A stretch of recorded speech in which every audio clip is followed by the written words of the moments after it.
안녕하십니까. 파스텔 치과 최성백입니다.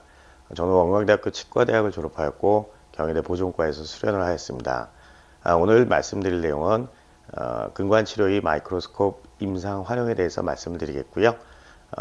간략하게 동영상과 임상사진, 방사선사진을 통해서 조금이나마 도움이 되는 내용으로 꾸며보고자 하였습니다. 네, 그럼 근관치료 시 마이크로스코프 임상 활용에 대해서 알아보도록 하겠습니다. 일단 저희가 근관치료에 있어서 몇 가지 포인트가 되는 부분들이 있는데요. 주로 이제 억세스 오프닝이나 오리파이스를 찾는 부분, 그 다음에 오리파이스를 찾았으면은 그 상부에 있는 덴틴 쉐이프를 제거하거나 그 이후에 다이렉트 억세스를 만드는 과정, 그리고 캐날 스카우팅이나 렛지를 안 만드는 어떤 수식이라든지 그 이후에 근관장 측정과 나이타일 사용을 하기 위한 글라이드 패스, 그리고 나이타일을 성형해서 우리가 최종적으로 MAP를 어떻게 결정할 건가에 대한 에피칼 비디스, 그 다음에 오래 잘못 사용할 경우에 나타날 수 있는 어떤 에피칼 트랜스포테이션이나 에피칼 크랙, 또한 이리게이션과 인트라캐날 메디케이션, 최종적으로 컨티뉴어스 웨이브 컴팩션, 이 전 과정을 통해서 저희가 근관 치료의 전 과정을 볼 수가 있는데요. 그 중에 실제적으로 저희가 현미경을 사용하는 부분들은 대개 초반에 억세스 오프닝 이후에 오리파이스가 어디 있는지 한번 확인한다든지, 오리파이스를 덮고 있는 덴틴 쉐이프 부분들을 제거할 때 주로 그 정도 사용을 많이 하고요. 차후에 이리게이션을 할 때 에네오실 버블 이펙트가 어느 정도 나타나는지 관찰도 할 수 있겠지만, 또 한 가지 이제 수압칼슘을 적용하고 이게 근관 내로 너무 많이 넘어가지 않게 저희가 어떤 컨트롤하기 위해서 캐날 중간 정도까지 그 주입을 하는 그 과정에 살짝 보기도 합니다. 그다음 최종적으로 컨티뉴어스 웨이 컴팩션에서 저희가 3mm 커팅이 되어 있는 하방에 있는 거터퍼처를 바닥 쪽으로 잘 플랫하게 내리는 이 과정에서 저희가 주로 현미경을 사용하게 됩니다. 저희가 근관 치료하면서 사실 잘 보고 삭제하기 위해서는 여러 가지 기구나 재료들이 좀 도움이 필요한데요. 일단 가장 중요한 것 중에 하나는 사실 밝은 빛입니다. LED 라이트라든지 아니면 임상적으로 저희가 현미경이 없는 경우에 루페를 사용할 수도 있겠죠. 하지만 실제적으로 마이크로스콥과 울트라소닉을 이용해서 조금 더 세밀하게 삭제를 하는 부분들이 필요하기도 합니다. 또한 석회화되어 있는 근관에서 저희가 현미경으로도 사실 찾을 수 없는 근관의 입구는 콘빔 CT를 이용해서 저희 근관의 입구를 확보할 수 있습니다. 사실 지금 보시는 것처럼 사실 이 장비들은 어느 정도 고가이기 때문에 선생님들이 내일 임상에서 한 3가지만 당장 바꾸시더라도 지금보다 훨씬 더 나은 시야에서 근관 치료를 시행하실 수 있습니다. 첫 번째가 러버댐이고, 두 번째가 프론트 서페이스 미러, 세 번째가 롱쉐잉크 바입니다. 하나씩 살펴보시면은 지금 보시는 건 제가 사용하는 루페하고 LED 라이트입니다. 크기 배율은 그렇게 높지 않지만 제가 이 LED 라이트를 사용하기 위해서 사실 루페를 같이 이용을 하고 있고요. 선생님들이 보시는 것처럼 이 LED 라이트가 이 경계부가 아주 클리어하게 구별해 있어야지만 환자분들 그 시야에 좀 밝임 현상을 좀 줄여드릴 수가 있겠습니다. 물론 이제 저희가 근관 치료용에서 루페를 사용한다고 하면 적어도 한 5배 정도는 사용을 하셔야지만 어느 정도 의미 있게 사용하실 수가 있겠습니다. 또 아까 말씀드렸던 마이크로스콥과 울트라소닉은 거의 한 조로 움직이시는데 대부분 보시는 것처럼 이렇게 플랫한 부분들은 이제 펄팔 플로어를 정리할 때 사용을 하겠고요. 약간 두꺼운 이런 울트라소닉들은 월을 미세하게 다듬을 때 사용을 합니다. 그 이후에 이렇게 뾰족하거나 점점 가는 애들은 캐날레, 어떤 이스머스 주변을 정리하거나 요 정도 깊은 경우에는 저희가 파일을 제거할 때 주로 사용을 많이 하죠. 지금 오른쪽 아래 보시는 것처럼 이렇게 기역자로 꺾여 있는 경우에는 저희가 이제 주로 에피코엑토미를 할 때 사용을 합니다. 지금 보시는 것처럼 이렇게 마이크로스콥을 갖고 진료를 하시는 게 사실은 상당한 도움이 되긴 합니다. 그래서 지금 제 진료실에서 이제 여기는 엔도룸입니다. 엔도룸에도 지금 보시는 것처럼 현미경이 한 대 있고, 주로 일반 진료 프레퍼레이션을 하는 방에도 지금 보시는 것처럼 현미경이 세팅이 하나 되어 있습니다. 또 하나 이제 선생님들하고 같이 공부를 하시거나 아니면 동영상 제작을 해서 제 방에 앉아 있는 원장실에도 그런 마이크로스콥이 이제 하나 설치가 되어 있고, 선생님들하고 같이 실습도 하고 공부도 하기 위한 이런 마이크로스콥이 이제 세팅이 되어 있는 공간도 갖추고 있습니다. 자, 맨 마지막으로 이제 콘빔 CT 같은 경우에는 제가 현미경을 보더라 하더라도 이렇게 석회하고 좀 심하게 되어 있는 경우에 근관의 입구를 찾기가 상당히 어려운 부분들이 있습니다. 이런 경우라고 하면은 현재 제가 삭제하고 있는 가장 깊은 곳에 어떤 라디오 오페시티가 진한 수화칼슘을 놓고 콘빔 CT를 찍어서 앞으로 내가 향후 어느 쪽 방향으로 근관을 더 삭제해서 찾을 것인가를 결정하게 됩니다. 그 과정이 끝나고 나면 어렵지만 어쨌든 근관 치료를 마무리할 수 있는 이런 상황들을 만들 수 있는 게 콘빔 CT의 역할이라고 생각을 합니다. 근관 치료라는 거는 사실은 잘 안 보이는 진료이기 때문에 저희가 좀 어렵다고 생각하는 부분들이 있습니다. 일정 부분 물론 현미경이 있다 하더라도 근단부 끝까지 다 볼 수 있는 건 아니지만 저희가 일반 눈으로 보는 것보다는 정말 많은 것을 보여주기 때문에 현미경의 도움이 분명히 필요하긴 합니다. 선생님들이 보시는 것처럼 이게 일반적으로 저희가 현미경의 6가지 정도의 배율을 갖고 있는데요. 대략 한 3배 정도 되면 이렇게 보입니다. 점점 커지죠. 그래서 결국에는 한 20배 정도까지 가면은 우리나라 동전 10원짜리에 사자상이 한 마리 앉아 있는 걸 볼 수가 있습니다. 실질적으로 저희가 맨눈으로 봤을 때 치아의 크기가 이 정도라고 하면은 이걸 확대를 했을 때 보통 3배 정도입니다. 이게 그 다음에 아까 보셨던 루페 5배 정도 돼야지만 사실 이 정도 크기의 억세스 오프닝을 저희가 관찰이 가능하죠. 하지만 임상적으로 대부분 덴틴 쉐이프를 제거하거나 캐날 오리파이스를 찾을 때는 보통 한 8배 전후를 많이 사용하고 있습니다. 그 이후에 어떤 퍼포레이션 리페어 부분이라든지 이런 경우에는 대략 한 13배 정도 사용을 하겠고요. 그 다음에 파일 세퍼레이션 되어 있는 부분들을 제거하기 위해서는 사실 필요에 따라서는 거의 20배까지 접근하는 경우들이 있습니다. 실제적으로 20배 확대되어 있는 크기를 보면 저희가 맨눈으로 보는 이 치아가 한 서너 개가 들어갈 수 있을 만큼 많이 확대가 되기 때문에 임상에 분명히 도움이 됩니다. 또 한 가지 아까 말씀드렸던 것처럼 이런 고가의 장비가 없다 하더라도 저희가 지금 당장 바꿀 수 있는 것 중에 하나가 사실은 러버댐과 프론트 서페이스 미러, 롱 쉔크바라고 말씀드렸습니다. 우리가 일반적으로 임상에서 사용하는 미러는 대개 이 유리의 뒷면 쪽에 금속 이온들이 코팅이 되어 있습니다. 그래서 보시는 것처럼 여기서 빛이 들어왔으면은 여기서 원래 상이 하나 나오고 고스트 이미지가 하나 더 나오게 됩니다. 이에 반해서 프론트 서페이스 미러는 이 유리 전면에 금속이나 코발트나 크롬이나 로디움 같은 금속 이온을 코팅을 해놨기 때문에 반사 자체가 큰 허상이 보이질 않습니다. 지금 보시는 것처럼 다이렉트로 저희가 볼 수 있는 부분들이 있기 때문에 아무래도 이렇게 보시는 것보다는 분명히 조금 더 나은 시야를 가질 수가 있겠습니다. 자, 저희가 현미경을 보면서 간혹 헷갈리는 부분들이 있습니다. 어떤 부분이 헷갈리는지 한번 살펴보겠습니다. 지금 보시는 것처럼 지금 하악 7번에 저희가 미러로 보는 부분이기 때문에 이쪽이 메지알이고 사실 이쪽이 디스탈입니다. 미러샷으로 보는 게 아니라고 하면 실제적으로 손은 메지알에서 디스탈 쪽으로 움직이게 되어 있습니다. 근데 지금 보시는 것처럼 미러샷으로 보시기 때문에 사실 이쪽이 메지알임에도 불구하고 여기가 디스탈처럼 보이는 경향들을 저희가 느낄 수 있습니다. 그래서 보시는 것처럼 지금 메지알에서 디스탈로 움직이고 있는데 실제적으로 화면은 뒤에서 위쪽으로 올라오는 이런 부분들, 이게 저희가 현미경을 보면서 조금 헷갈려하는 부분 중에 하나입니다. 이런 부분들이. 또 한 가지는 있습니다.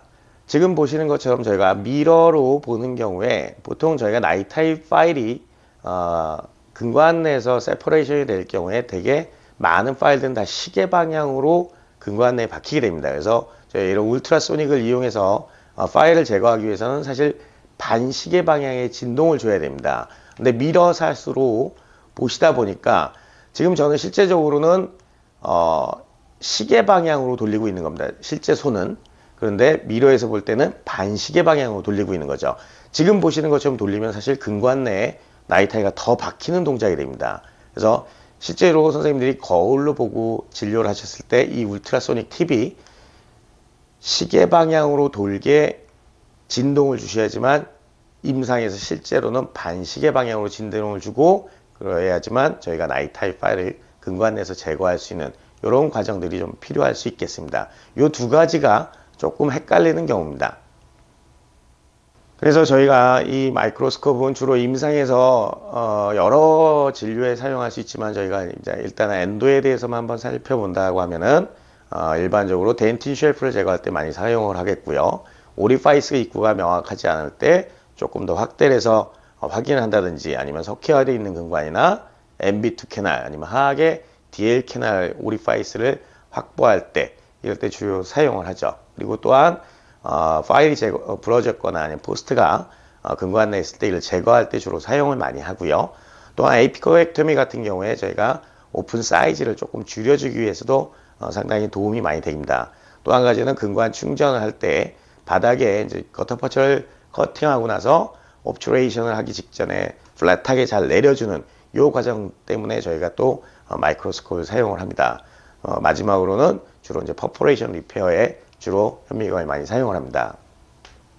제가 아까 보셨던 덴틴 쉘프라는 게 저희가 알고 있는 것처럼 메지알과 디스탈에만 있는 게 아니라 버칼이나 링거 쪽에도 이런 덴틴 쉘프들이 존재할 수 있습니다. 지금 보시는 것처럼 사실 덴틴 쉘프가 다 제거가 되고 근관의 입구가 명확하게 MBML, DBDL이 확보가 된다라고 하면은 사실 대구체 엔도가 그렇게 어렵지 않습니다. 선생님이 우리가 대구체 엔도가 어렵다라고 생각하는 이유 중에 하나는 사실은 이게 뒤에 있어서 어려운 겁니다. 예를 들어서 이게 선생님들 사전체 엔도랑 비교했을 때 전치부 11번 자리에 만약에 6번 치아가 있다라고 생각을 하면 어느 치아가 더 엔도가 쉬울 건지 고민해 보시면 금방 답이 나옵니다. 사전치 같은 경우에 사실 쉬울 것 같지만 근관장 길이가 대충 22에서 25mm 정도, MAP가 거의 40에서 60까지 진행이 되는 반면 대구치 같은 경우에는 근관장이 한 17, 18mm 내외가 되겠고 MAP가 만약에 4캐널이라면 대략 35에서 45 정도 내에서 MAP를 잡을 수 있기 때문에 오히려 대구치가 더 쉬울 수 있습니다. 단지 우리가 어렵게 생각되는 이유는 잘 안 보이는 뒤쪽 그리고 러버댐도 안 낀 상태에서 근관치료를 하다 보니까 어려운 부분이 많이 있다고 판단이 됩니다. 자, 선생님들이 이 그림을 보시고 어디가 캐날인지 선생님들이 파악을 하고 계실 수 있다라고 하면 사실 근관치료에 대해서 이미 많은 내용을 알고 계시는 겁니다. 제가 아는 후배분이 말씀하셨습니다. 근관치료라는 것은 칼라다라는 표현을 썼습니다. 이게 어떤 내용이냐면은 우리가 알고 있는 것처럼 펄팔 월과 펄팔 플로어는 분명히 색깔 차이가 조금 납니다. 그 두 개의 경계부에 만나는 가장 어두운 부분이 우리가 알고 있는 오리파이스입니다. 오리파이스를 찾기 위해서 실질적으로 우리가 임상에서 칼라의 변화를 좀 보시는 게 중요합니다.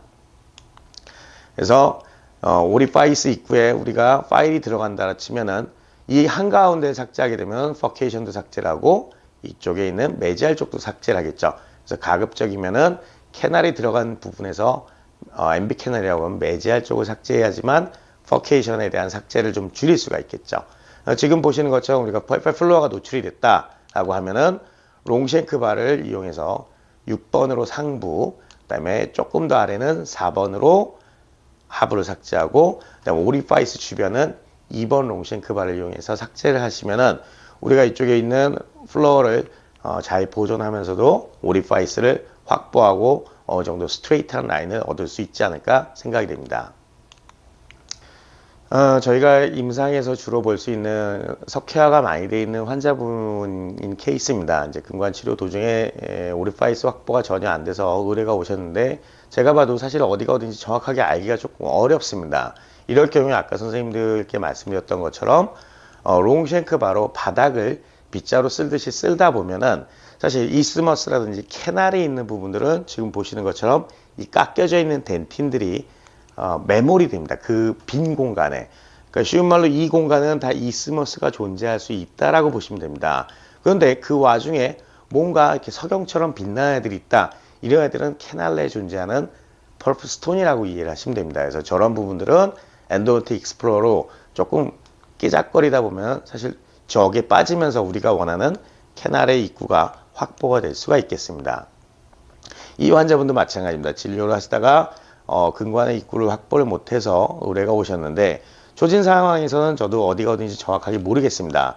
근데 아까 말씀드린 것처럼 롱쉔크바 2번 정도로 플로어 쪽을 제거하다 보니까 아까 말씀드렸던 공간, 빈 공간이 있으면 저희가 삭제가 되어 있는 덴틴들이 대부분 날아가겠지만 하부에 빈 공간이 있으면 이렇게 메모리 되는 부분들이 관찰이 됩니다. 이 부분이 우리가 원하는 오리 파일스 입구라고 보시면 되겠습니다. 그래서 그 부분에 파일을 적용해 보면 저희가 생각보다 어렵지 않게 근관을 확보할 수 있겠습니다. 또 우리가 일반적으로 사용하는 울트라소닉, 저희가 근관 치료 도중에 이제 의뢰가 오셨는데요. 나이 타이로 충분하게 성형이 돼 있는 상태였습니다. 근데도 불구하고 지속적인 통증이 있다라고 해서 일단 제가 다시 진료를 시작을 했는데, 물론 이 이스머스가 다 제거가 안 돼서 환자분이 아팠다라고 표현드리기는 좀 어렵습니다. 그러나 확대되는 영상에서는 근관과 근관 사이에 아직 이런 덴틴 쉐이프가 다 제거가 안 됐고 이 하방에 있는 펄프 티슈들이 남아있죠. 저런 부분들을 저희가 울트라소닉을 이용해서 제거하고 나면은 캐날과 캐날 사이에 이스머스가 존재하고 저 부분을 클리어하게 어느 정도 정리를 하면은 아무래도 더 좋지 않을까 생각이 됩니다. 또한 이제 근관 치료 영역에서 현미경을 사용한다 치면은 지금 보시는 것처럼 파일 세퍼레이션인 경우가 있겠습니다. 지금 보시는 울트라소닉 CPR 6번을 이용해서 아까 말씀드린 것처럼 미러샷으로 보는 거기 때문에 시계 방향으로 제가 미러로 봤을 때 시계 방향으로 돌리면은 실제적으로는 임상에서 반시계 방향으로 파일이 나오는 방향으로 제거를 하고 있다는 걸 아실 수가 있습니다. 일정 부분 근관벽하고 분리가 되기 시작을 하면은 저게 울트라소닉을 쳐도 대부분은 위로 나와주면 좋지만 밑으로 박히는 경우도 있기 때문에 근관벽하고 어느 정도 분리가 됐다 하면은 쟤를 위로 걷어 올리는 과정이 상당히 중요합니다. 근데 작은 핀셋이 없다라고 하면은 저걸 짚기가 조금 어렵습니다. 그래서 저런 우리가 알고 있는 뭐 핸드 스프레더라든지 아니면 엔도도틱 익스플로러 좀 긴 걸 이용해서 어쨌든 근관 밖으로 끄집어내는 저 과정, 사실 쉽지는 않습니다. 지금은 쉽게 나온 것처럼 보이긴 하지만 실제적으로 30분씩 한 두세 번 이상을 해야지만 저희가 근관 내에서 이렇게 세퍼레이트 되어 있는 파일들을 제거할 수가 있겠죠. 그 이후에 증상이 일정 부분 소실이 돼서 저희가 캐날 필링으로 이제 진행했던 케이스입니다. 이분은 CC가 21번 디스컬러레이션으로 어떤 수복이라든지 어떤 방법으로 좀 어두운 부분을 해결하고 싶다라고 하셨습니다. 엑스레이를 찍어보니까 펄포토미가 돼 있던 상황이었고요. 실제로 열어봤더니 조금 상황이 안 좋았습니다. 이쪽에 보이시는 이 붉은 부분이 버카일 쪽으로 퍼포레이션이 있는 부분들이죠. 저 부분을 저희가 컨트롤을 못하고 그냥 MTA를 다 밀어 넣으면은 MTA가 굳어버리면 원래 우리가 찾아야 되는 근관까지 확보를 하기가 조금 어려운 경우가 있기 때문에 근관의 입구는 지금 요 부위에 있기 때문에 저쪽으로 적용이 되지 않게 일단 MTA를 리페어하고 다음번에 이제 근관 치료를 진행하기로 하였습니다. 이 환자분도 근관 치료 도중에 의뢰가 오셨는데 이쪽 근관 하나 찾으셨고 여기가 조금 애매해 보였습니다. 저게 뭘까 해서 울트라소닉으로 한번 제거를 해봤더니 결국에는 상당히 커다란 퍼포레이션이 있었고 그 하방에 아마 GOE로 예상되는 물질로 채워놨던 것 같습니다. 그래서 일단 저 부분을 깨끗하게 세정을 하고 MTA로 충전을 한 이후에 울트라소닉을 이용해서 우리가 예측되는 디스탈 캐날 부위를 확보했습니다. 지금 보시는 초진 상황이고요. 그 다음에 MTA를 이용해서 퍼포레이션 부위를 다 리페어를 했고요. 이제 울트라소닉으로 이 부분을 삭제하면서 우리가 원하는 근관을 확보해서 근관 치료를 마무리한 케이스입니다.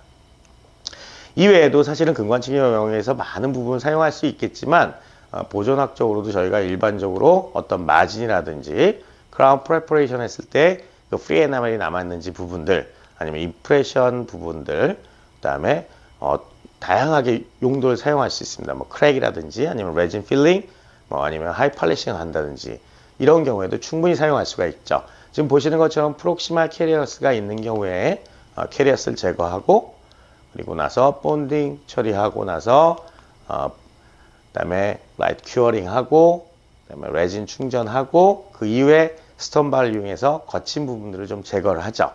그리고 나서 사실은 이럴 때는 당연히 주술을 해야 되겠지만 지금은 이제 현미경으로 촬영을 해야 되기 때문에 3A 시린지로 에어를 상당히 강하게 불면서 이렇게 팔리싱을 할 수가 있습니다. 생각보다 어렵지 않고 저게 가능하나 싶지만 실제로 해보시면은 보통 한 8배 정도 5배 이상으로 놓고 보시면은 저희가 얼마든지 팔리싱이 가능합니다. 그래서 이렇게 마무리가 되겠습니다. 조금 아쉬운 거는 이 부분을 조금 더 삭제를 했으면 좋지 않았을까 하는 생각이 듭니다. 마찬가지로 어떤 골드인레이 같은 경우에도 저희가 세팅을 해놓고 최종적으로 지금 보셨던 게 RMGR로 세멘테이션이 되어 있는 상태의 바로 직전의 사진입니다. 직후의 사진이고, 그래서 골드인레이 팔레싱을 통해서 우리가 어떤 치질하고의 저런 세멘트가 빈 공간이 없이 아댑테이션이 될 수 있도록 팔리싱을 해주는 이런 과정들도 분명히 임상에 도움이 됩니다. 물론 이제 임프레션 같은 경우에도 지금 저는 진료실마다 이제 현미경이 있기 때문에 지금 보시는 것처럼 이런 부분들을 저희가 디테일하게 관찰하지 않으면 사실 바이탈 투스에서는 분명히 하이퍼 센시티비가 유발될 수 있기 때문에 선생님들이 항상 주의 깊게 관찰해 주시는 게 좋겠습니다. 그래서 이렇게 저희가 임상에 도움이 되는 보통 아이언맨의 수트 같이 정말 훌륭한 이런 도구가 있는데, 이 도구 자체가 사실은 지금보다 조금 더 나은 진료를 도와준다라는 것보다는 지금까지 못 봤던 거를 보여주는 부분들이 상당히 많기 때문에 분명히 선생님들이 잘만 활용을 하신다라고 하면 정말 임상에 큰 도움이 되실 겁니다. 근데 아쉽게도 사실 구매를 해놓고서 선생님들이 잘 못 쓰시고 얘하고 친해지지 않는다라고 하면은 정말 엄청나게 비싼 건조대로 잘 나갈 수밖에 없기 때문에 가급적이면 선생님들이 내 임상의 업그레이드를 위해서 항상 환자분한테 적용을 하려고 노력하시는 게 좋겠다라고 생각이 됩니다. 네, 이상과 같이 근관치료의 마이크로스코프 임상 활용에 대해서 살펴보았습니다. 부족한 내용이지만 경청해 주셔서 감사합니다. 혹시나 질문이 있으신 분께서는 010-9091-2875 골뱅이네이트닷컴으로 문의 주시면 감사하겠습니다. 2015년 새해 복 많이 받으십시오.